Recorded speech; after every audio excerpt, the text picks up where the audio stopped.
All right, guys. So listen, on Thursday, Friday, again, hopefully you had fun. We played the game Scramble for Africa. And this relates again well to what conference? What conference was this again? Come on now. Jazz. The Berlin Conference. Yeah, good, good. I had to think about that for a little bit. I'm like, wait a minute. All right, yes, the Berlin Conference. Good. So at the Berlin Conference, this was a plan to do what? To do what? They wanted to try to keep something, but at the same time, go somewhere else. What were they doing with this Berlin Conference? Card Morgan. Discussing the land of Africa. Yeah, okay, good job. So they're cutting it up like a piece of pie, a cake, good. But they're all trying to prevent what from breaking out. They didn't want this to break out. Right? War, yep, good job. So with that being said, the Congress of Vienna, you remember that established after the Napoleonic Wars. At this point, it's about 70 some years old, okay? This Congress of Vienna. All these countries agree on terms, on ideas here, and this thing is bending. It's bending. It's about ready to break, and then the Berlin Conference comes in and prevents it from breaking. Right? So as these countries in Europe are expanding, gotta keep peace. Who led the conference? What was that guy's name again? What was his name? It was in Germany, Berlin. This guy unified it, right, Taylor? Yeah, it's Otto von Bismarck, the Iron Chancellor. All right, so here's your bell ringer for today.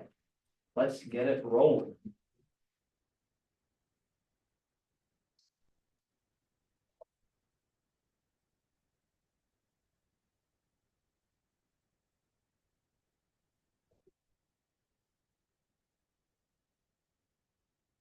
What do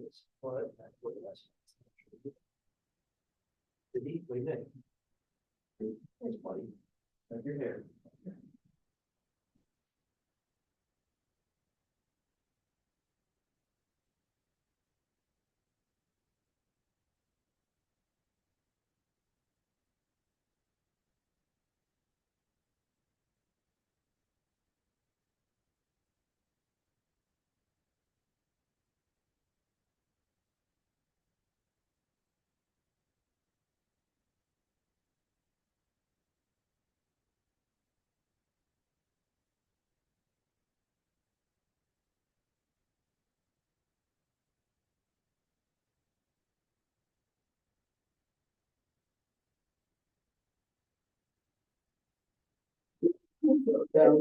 Hey, I'm recording. What did I tell you?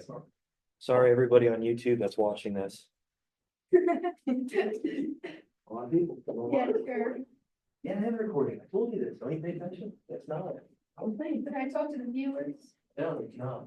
I don't want to talk to a criminal.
You guys need another minute?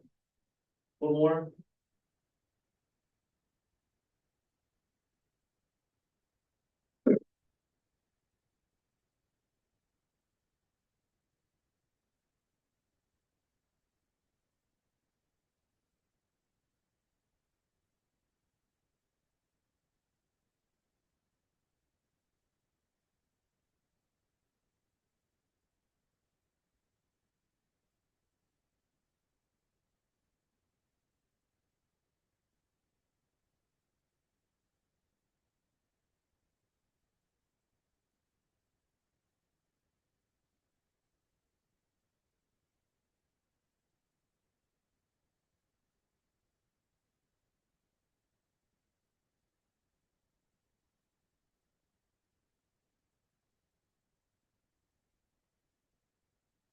Yelling, huh?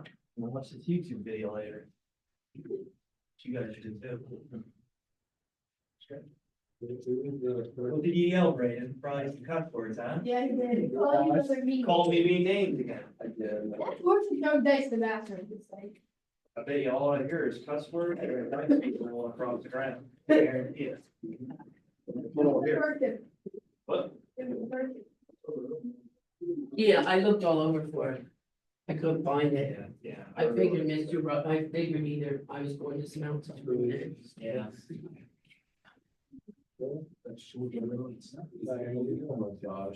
All right, let's go. Let's get to it. So, imperialism. What does imperialism mean?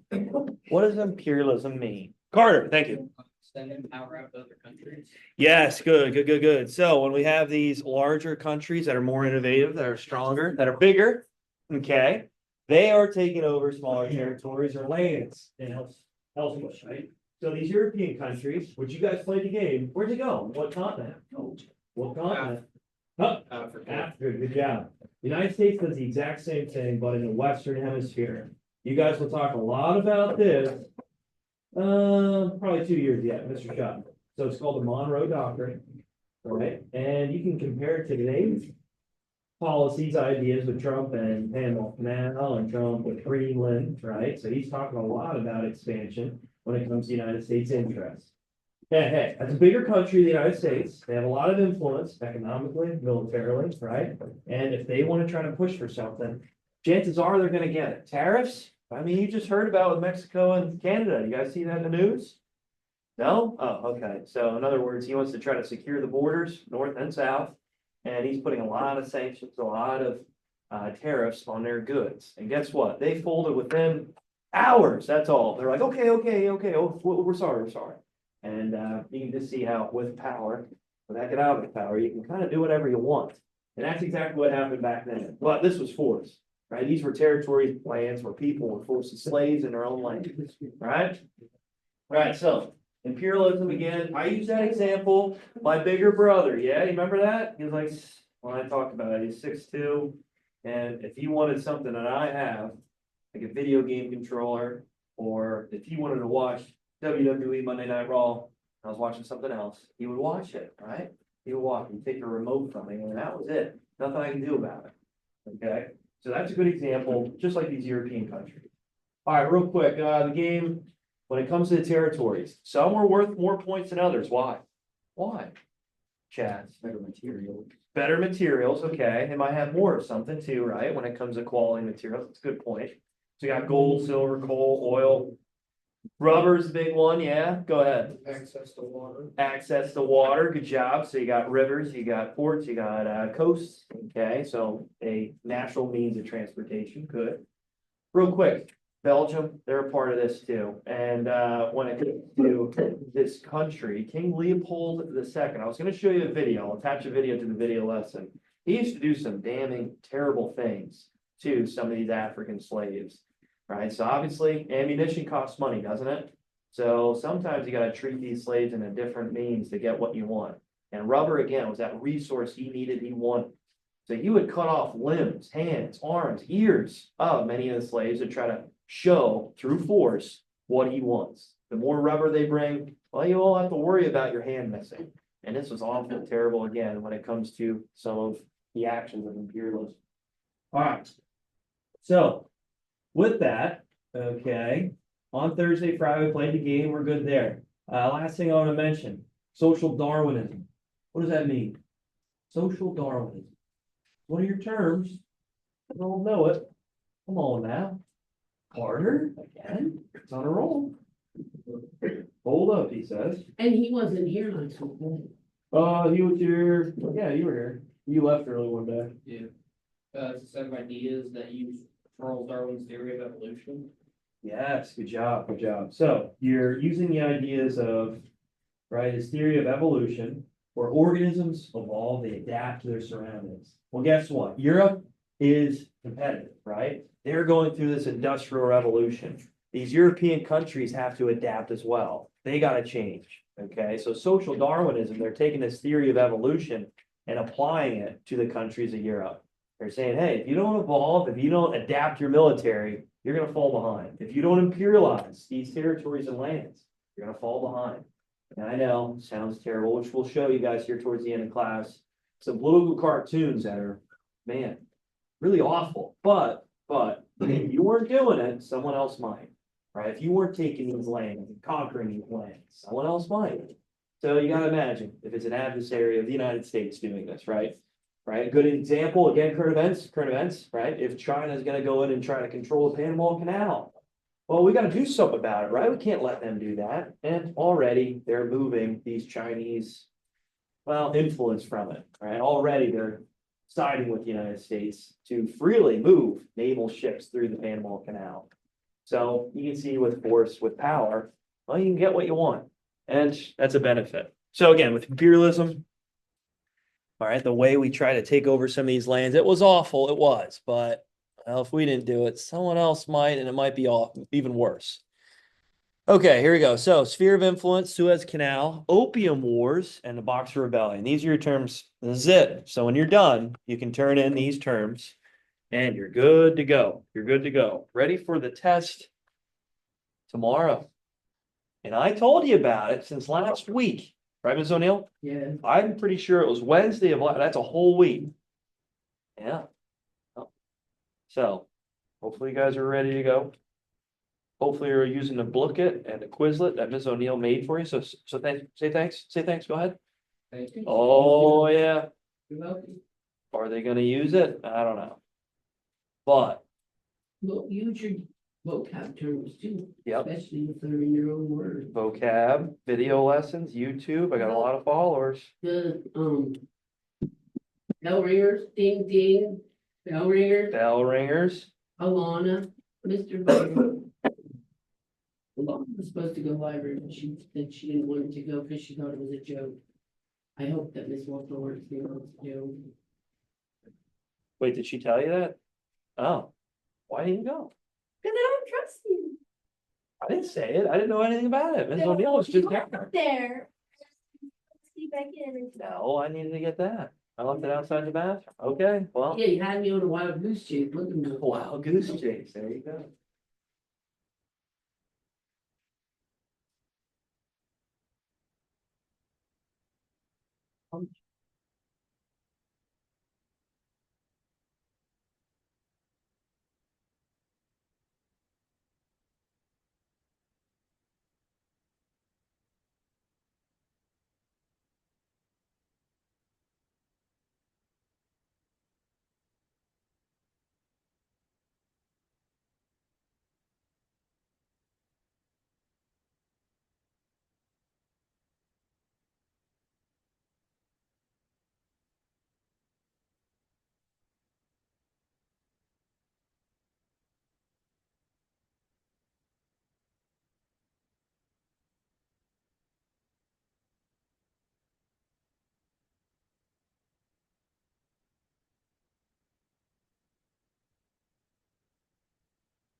That's how I like it. Plus, I'm recording. I can't do it.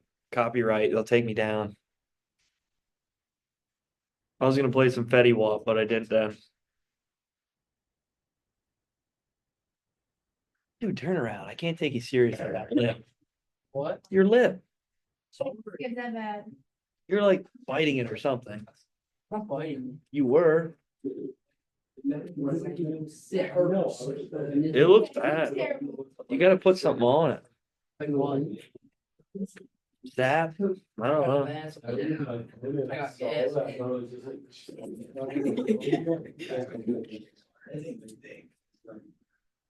I'm gonna get taken down. All right, here we go. Sphere of influence. What does sphere of influence mean? Real quick, I mean, it says it kind of in the name. As these countries are expanding, their what expands? Their, Sphere of influence. oh, thank you. Glad you're here, actually, because you're in the library, you can answer that for us. We'll see how that goes later. Okay, so the sphere of influence, these countries expand to other lands. Guess what comes with them? Their economics, their politics, their religion, right? Their culture, it spreads. Is that a way to keep your civilization alive? Yeah, it is, right? The further you go out, right? Chances are your culture, your ideology, your nation is going to survive a lot longer, right? With these countries imperializing lands, they want resources, obviously. What else do they want, though? What do they want to establish there? We got hundreds of them around the world. What are they? What kind of bases are we putting there? Jazz? Military bases. Yep, good job. So our protection is growing.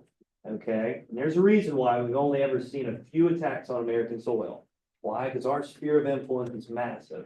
Right? We have a shield, so to speak, with these territories, these lands around the world. It impacts there first before it gets to the borders, before it gets to the mainland. Does that make sense? Okay. So with that being said, sphere of influence, these countries, wherever they go, wherever they expand, so does their ideology, so does their culture, their religion, you name it.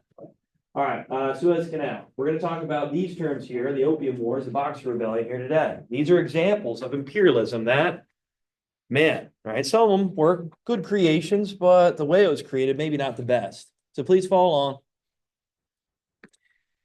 Follow along here. My clicker is not working. Ms. O'Neill, we need to get a new one or something. Put the battery. Put the battery. I did. You need more. I don't know. I think it might be the clicker. A laser pointer clicker. Is what it is. All right. So African imperialism. So in 1850, right, as you can see here, these European countries are going to these lands and taking it over. Europe, is it big? Is Europe big? Does it have a lot of resources there?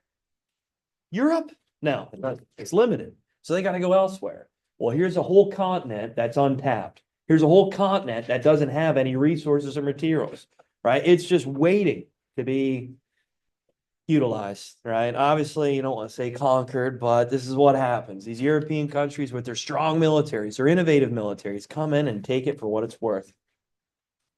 The age of European imperialism. Yes. Okay. Thank you, sir.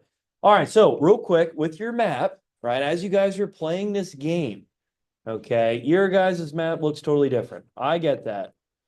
I get that. So when it comes to these territories, they're all taken over by European countries. Here, as you can see, this is what it actually occurred. Here's what actually happened. All right. Real quick, your guys' game. How many independent territories do we have? How many independent nations? Chaz, you had one. One. We had another game here, right? We had three of them. Didn't we have three groups? Wait, Sydney, who are you with?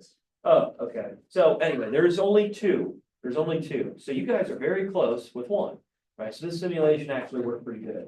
As you can see, real quick, just look. Right, when it comes to the land and territory, it looks like France has a lot. Yeah, it does, but this is the Sahara Desert. Desert land. Is there a lot of stuff there? Is there a lot of resources? No. So it looks like they got a lot, but really not. Right, real quick. England is the strongest country yet, right? They're the strongest, most dominant. So they have access to a lot of water, as you can see here, right? When it comes to coastlines. But look, the Nile River. This is very, very important, the Nile. Right now you can access, right, these territories, these resources without actually innovating and applying a lot of railroads or transportation there. It's already there naturally. Does that make sense? All right, real quick, last thing I want to mention. Here we go. The Suez Canal. Right, you're probably thinking, a canal? How is that imperialism? Well, let's face it, we got to think back to the age of exploration. When it comes to transporting materials, goods, when it comes to getting to your islands, your territories, well, you need a faster route, right? Let's face it. Okay. So the age of exploration, remember Portugal? The only way they could access Asia was around Africa, right? Well, what about just cut right through here? This small piece of land that connects the Mediterranean Sea to the Red Sea. Well, if you can cut through that, you can make your trip a lot faster. You can get more resources in quicker, faster, more efficient. And what does that do to your markets? What does that do to your country? It grows, right? It becomes stronger, right? As you're bringing in more materials, your marketplace, your economy is gonna boom. So this canal, controlling waterways, that's very, very important when it comes to imperialism. All right, well, who built it? So it's actually kind of a coalition. France and England both thought, well, hey, there's just a small slither of land here in Egypt that connects this Red Sea to the Mediterranean. We can cut that out, well, we can make travel a lot faster. We can get to Asia a lot faster. We can get these goods to our markets quicker and make a lot more money. So with that, it takes a little bit of time and it kills thousands of people. And with imperialism, these European countries are forcing the Egyptians to work as pretty much slaves in their own country to dig out this canal. Kills thousands of people, right? But after it's all finished up, well, now shipments can flow through quickly, fast, and efficient. And you can get a lot more goods to your markets, right? These countries become very, very prosperous. And today, over 10% of all trade flows through this Suez Canal. A few years ago, you guys maybe heard of it. A few years ago, a ship, as you can see in the right-hand corner, the ship went sideways and clogged it, right? At its shortest distance, I think it's only like 980 feet. Yeah, there it is, 980 feet.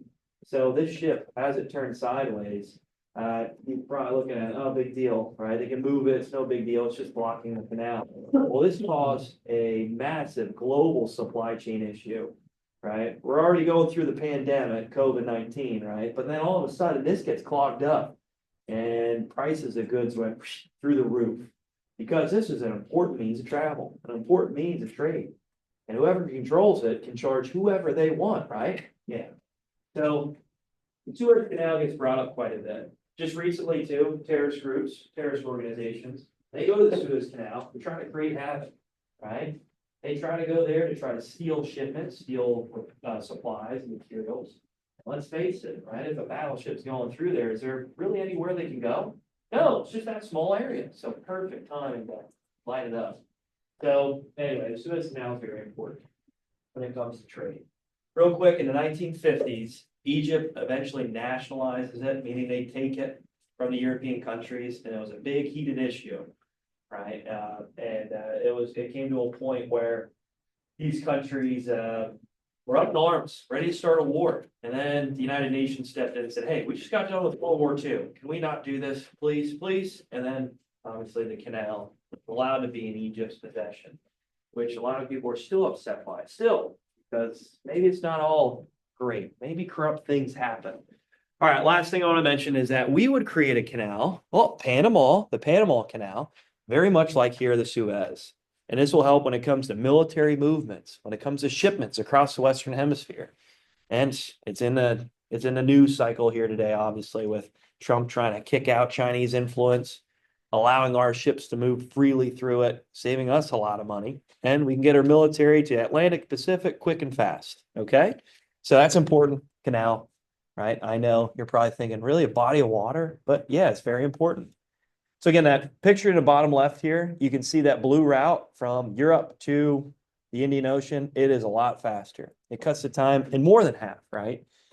Okay, another thing here. India. So as England loses the 13 colonies, right? So in 1776, they lose the 13 colonies. There goes a big chunk of change, right? There goes a lot of resources. There goes a lot of their expansion, just like that. Thanks a lot, America, right? So they got to go somewhere else. They got to try to, I don't know, substitute that loss of the 13 colonies with something. So where do they go? Well, they go to India. Right here in India, there is a lot of resources like gold, silver, jewels, diamonds especially, right? And this is going to be very prosperous for England. All right, real quick, there's also billions of people that live there. So what does that mean? Well, slave labor, unfortunately, we don't like to talk about it like that, but yeah. And when we get to wars, well, now you got billions of troops, let's face it. So India, real quick, make sure you write it down, might be on the test, is known as England's crown jewel. It's crown jewel. So when you think of England as the crown, right, the monarchy, that jewel right in the center is India, because it's making England so prosperous. It's making them a ton of money, right? And when we get to warfare, it's going to be very valuable. when it comes to as many troops as you want.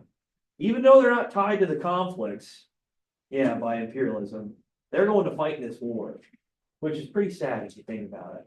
All right, so there you go. There's India, the crown jewel. All right, where else do they go? Not just England, but these other European countries decide to go to China. Why China? Well, again, massive population, but they have a lot of resources. One in particular that they really, really want is silk. All right, so silk. You remember the textile mills we talked about? Clothing, fabrics, silk. That's Ms. O'Neill, right? Silk, very, very important, right? When it comes to means of textile factories, their clothing that they offer in their marketplace. People want it because it's very soft. It's nice. And how the other half lives, they can afford it, even their sheets. All right, so that being said, all of these European countries go to China. Are they gonna be friendly? Jace, huh? No, they're gonna beat them up. They're gonna take what they want.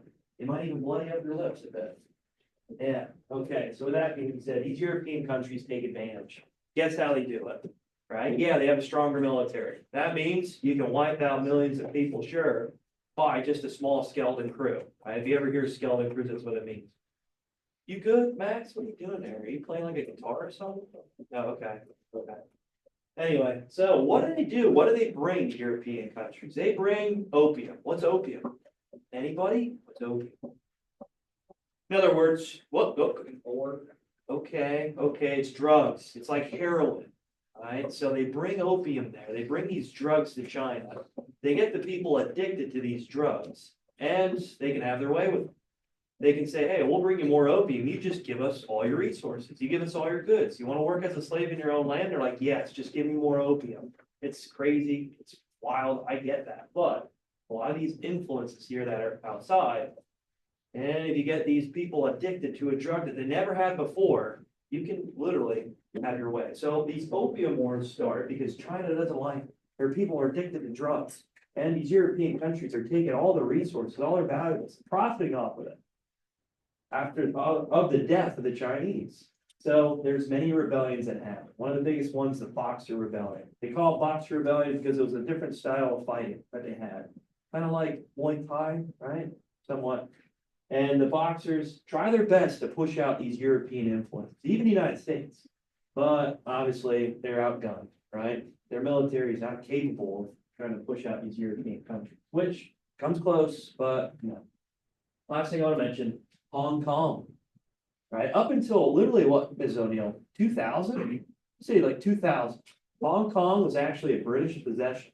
So ever since the 1800s, all the way up until the year 2000, right around there, right? Hong Kong was actually controlled by Great Britain. Okay, it was just recently where China actually gained access to it. This dates back, way back during this time of imperialism. And it's one of these things here where China now has access, but they leave it open, right? China's communist, right? We don't like that term, right, Taylor? You wore red today. What are you trying to say? Anyway, they are communist, but they allow these certain areas like Hong Kong to be open for trade. It's called an SEZ, Special Economic Zone. Max, you got that? Special Economic Zone, where Hong Kong can trade with the rest of the world, and they can stay up to pace with the United States and their innovation. Does that make sense? Okay. All right, so their sphere of influence is going to China. Real quick, write this down.